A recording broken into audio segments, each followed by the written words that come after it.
Partly to Dougie Arnott's 10th goal of the season against Dundee United.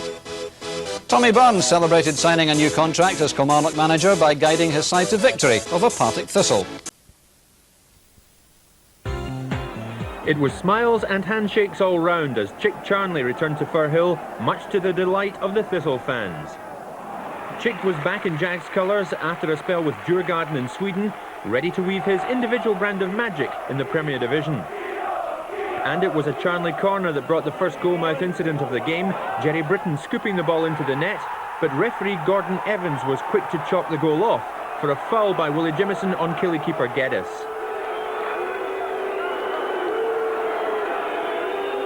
Kilmarnock enjoyed a good spell midway through the first half.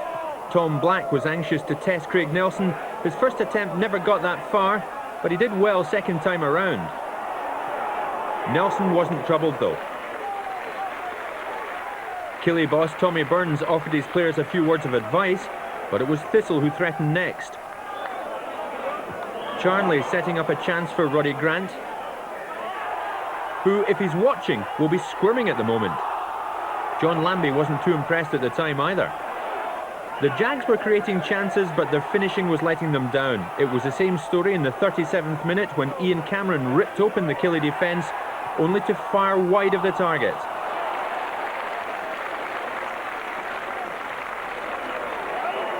Poor Charnley then found his name heading in a well-known direction into the referee's book. He was shown the yellow card for deliberate handball, but the midfielder, who wants to shake off the tag as one of Scottish football's bad boys, took his punishment without fuss or argument. Perhaps he has turned over a new leaf.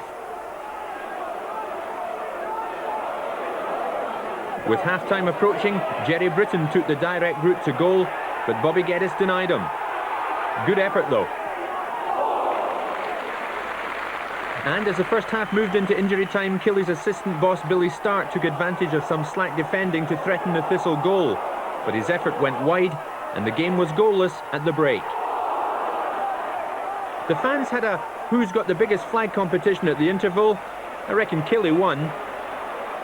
There was a comparatively quiet start to the second half, but the last quarter had plenty to offer. Billy Stark tried again from distance. Craig Nelson tipped his effort over the bar. From the resultant corner, Stark tried again, this time with a header, but once more Nelson saved. Stark, who's 37 next month, adopted an if at first you don't succeed attitude and tried to beat Nelson again. This time his chip got past the keeper, but it went over the top. Then with 8 minutes remaining, substitute Danny Crainie produced a moment to savour. Unless, of course, you're a Thistle fan. Watch this.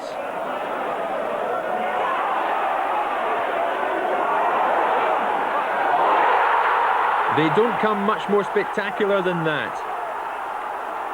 Crainie starting the move deep in his own half, trying a 1-2 with Billy Stark. It probably shouldn't have come off, but Charnley lost out to Crainie, who then spotted Nelson out of his goal and tried his luck from 50 yards.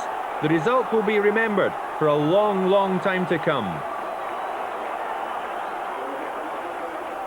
Killie came close to making it 2 5 minutes from time, but Mark Skilling's header was well saved by Nelson. Crainie's spectacular goal won the points for Killie.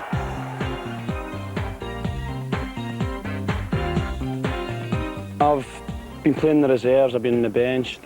I've only been involved in a couple of matches this season. Hopefully things like that will make the manager have a closer look and maybe give me a wee chance now. Talk us through the goal. You were only on 2 minutes. How did it happen?